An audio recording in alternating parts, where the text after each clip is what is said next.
আসসালামু আলাইকুম। আমন্ত্রণ জাগো স্পোর্টসে, সঙ্গে আছি আমি আফরিন সুমনা। শুরুতেই জানিয়ে দিচ্ছি সংবাদ শিরোনাম।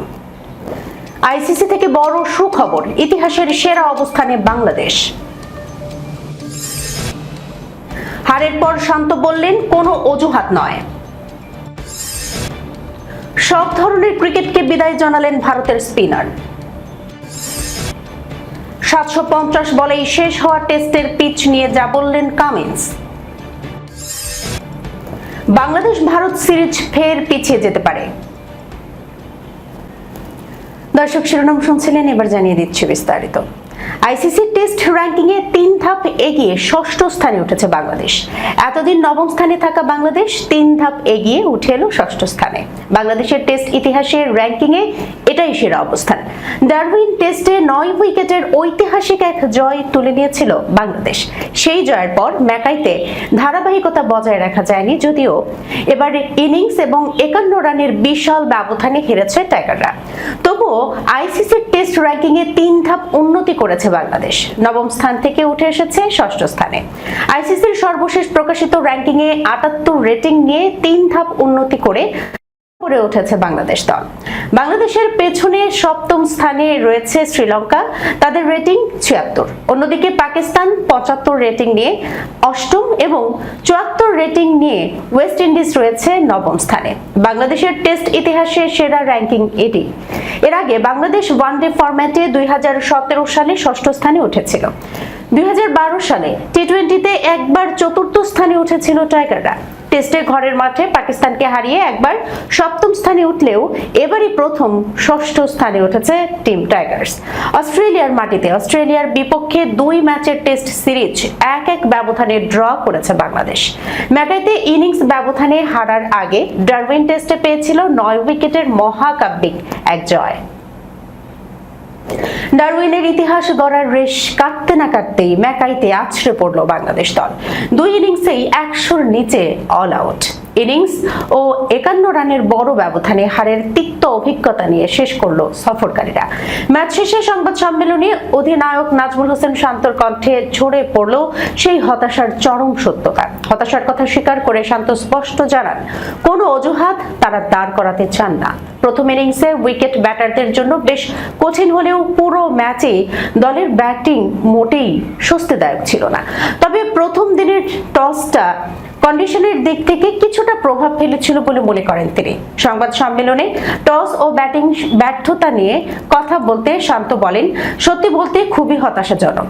তবে আমি মনে করি টস একটা বড় ভূমিকা রেখেছে, বিশেষ করে প্রথম ইনিংসে যেখানে ব্যাটিং বেশ কঠিন ছিল।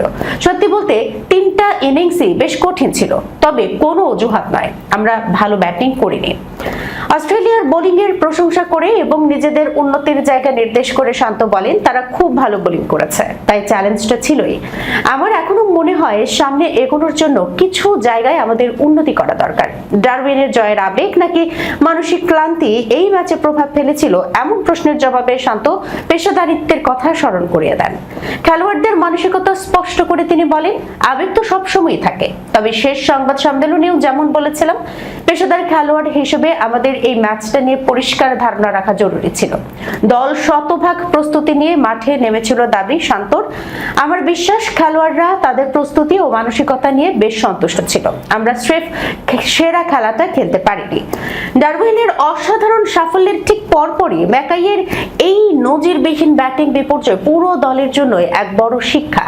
বিশ্বমানের বোলিং আক্রমণের সামনে দীর্ঘমেয়াদে টিকে থাকতে হলে ব্যাটিং টেকনিক ও মানসিক দৃঢ়তায় যে এখনো অনেকটা পথ হাঁটা বাকি, অধিনায়ক শান্তর কথায় সেই সুরই স্পষ্ট ফুটে উঠেছে। আন্তর্জাতিক ও ভারতের ঘরোয়া ক্রিকেট থেকে অবসরের ঘোষণা দিয়েছেন 38 বছর বয়সী লেগ স্পিনার করণ শর্মা। সম্প্রতি ইউপি টি-20 লিগের ম্যাচ শেষে এই সিদ্ধান্তের কথা জানান তিনি। 2014 সালে ভারতের হয়ে একটি টেস্ট, 2টি ওডিআই এবং একটি টি-20 ম্যাচ খেলেছেন করণ শর্মা। অস্ট্রেলিয়ার বিপক্ষে টেস্ট অভিষেকে তিনি 4টি উইকেট দেন। আইপিএল এর ইতিহাসে একমাত্র ক্রিকেটার হিসেবে টানা 3 বছর 3টি ভিন্ন দলের হয়ে ট্রফি জেতার অনবদ্য রেকর্ড করেন এই ডানহাতি স্পিনার। 2016 সালে সানরাইজার্স হায়দ্রাবাদ, 2017 সালে মুম্বাই ইন্ডিয়ান্স এবং 2018 সালে চেন্নাই সুপার কিংসের হয়ে শিরোপা জেতেন তিনি। সব মিলিয়ে তিনি মোট 4টি আইপিএল শিরোপা জিতেছেন। প্রথম শ্রেণীর ক্রিকেটে 97 ম্যাচে 270টি উইকেট এবং 2866 রান করেছেন করণ শর্মা। সেঞ্চুরি রয়েছে 2টি, আর আইপিএলে 90 ম্যাচে নিয়েছেন 83টি উইকেট। খেলোয়াড়ী জীবনের ইতি টেনে ক্রিকেট কোচিং ও অন্যান্য নতুন ভূমিকায় যুক্ত হওয়ার ইচ্ছা প্রকাশ করেছেন করণ। 94 বছরে অস্ট্রেলিয়ায় সবচেয়ে সংক্ষিপ্ততম টেস্ট হয়ে গেল। মাত্র 750 বলেই শেষ হয়েছে ম্যাকাই টেস্ট। পিচের মান নিয়ে প্রশ্ন ওঠা অস্বাভাবিক নয়। অস্ট্রেলিয়ার অধিনায়ক প্যাট কামিন্স এ নিয়ে উত্তর দিলেন, 2 দিন শেষ হওয়ার আগে ম্যাচের ফল হয়ে গেছে। আইসিসি কি রেটিং দেয় তা দেখার অপেক্ষা। কিন্তু ম্যাচ শেষে কামিন্স বলছিলেন, আসলে আমার মনে হয় ভালো পিচ ছিল, কিছুটা পেস ও বাউন্স ছিল, অনেক ভালো উইকেট ছিল, আজকে ভালো ব্যাটিং উইকেট ছিল। আজকে পর্যন্ত পিচ বেশ ধারাবাহিক ছিল, কালকে বা চতুর্থ দিনে গিয়ে হয়তো আরো খারাপ হতে পারত। ম্যাচে বল হাতে আগুন ঝরিয়েছেন স্টার্ক, তার পারফরমেন্স জয়ের কাজ সহজ করে দিয়েছে বললেন অধিনায়ক। আসলে না, এভাবে ভেবে তো আর খেলা শুরু করা যায় না। উইকেট বেশ ভালো ছিল, সবকিছু যেভাবে কাজে লেগেছে তাতে দারুণ খুশি। তবে মিচেল স্টার্ক শুরুর দিকেই আমাদের জন্য ম্যাচটা সহজ করে দিয়েছিল। তার গড়ে দেওয়া ভিতের উপর ভর করেই আমরা এগিয়েছি। শুরুতে বড় লিড পেয়ে গেলে শুরুর অর্ধেকই আমরা বাংলাদেশের কাছ থেকে ম্যাচটা ছিনিয়ে নিতে পেরেছিলাম। ফের পিছিয়ে যেতে পারে বাংলাদেশ ভারত সিরিজ। 6 ম্যাচের এই সিরিজের সূচি নিয়ে এখনো 2 দেশের ক্রিকেট বোর্ডের মধ্যে আলোচনা চলছে। আগামী 3 সেপ্টেম্বর সিরিজের প্রথম ম্যাচ হওয়ার কথা থাকলেও সফর নিয়ে অনিশ্চয়তা এখনো কাটেনি। ভারতের বিপক্ষে হোম সিরিজের কারণে বাংলাদেশের ঘরোয়া ক্রিকেটের সূচিও অনিশ্চয়তার মধ্যে পড়েছে। বাংলাদেশে এসে 3টি ওয়ানডে এবং 3টি টি-20 খেলার কথা ভারতের। এই সফর মূলত 2025 সালের আগস্টে হওয়ার কথা ছিল, পরে সেটা 1 বছর পিছিয়ে 2026 সালের সেপ্টেম্বরে নির্ধারিত হয়। ভারতীয় ক্রিকেট বোর্ড এখনো সফরের সূচি নিশ্চিত করেনি। বিসিবি সভাপতি তামিম ইকবালও জানিয়েছেন, সিরিজের দিনক্ষণ নিয়ে আলোচনা এখনো চলছে। ঢাকায় এক সাংবাদিক সম্মেলনে তামিম বলেছেন, ভারত সিরিজ নিয়ে 2 বোর্ডের মধ্যে আলোচনা চলছে, দিনক্ষণের সামান্য পরিবর্তন হতে পারে। সিরিজ নিয়ে অনিশ্চয়তা আরো স্পষ্ট হয়েছে বিসিবির গেম ডেভেলপমেন্ট ট্রফি ঘোষণার পর। অনূর্ধ্ব-17, অনূর্ধ্ব-19 এবং অনূর্ধ্ব-23 ক্রিকেটারদের নিয়ে আয়োজিত এই প্রতিযোগিতা 28 আগস্ট থেকে 9 সেপ্টেম্বর পর্যন্ত মিরপুরের শেরেবাংলা জাতীয় ক্রিকেট স্টেডিয়ামে হওয়ার কথা। ফলে ভারতের প্রস্তাবিত সফরের সঙ্গে সূচির সংঘাত তৈরি হচ্ছে। দর্শক, এই ছিল এখনকার মতো জাগো স্পোর্টসে। যাবার আগে শিরোনামগুলো জানিয়ে দিচ্ছে আরো একবার। আইসিসি থেকে বড় সুখবর, ইতিহাসের সেরা অবস্থানে বাংলাদেশ।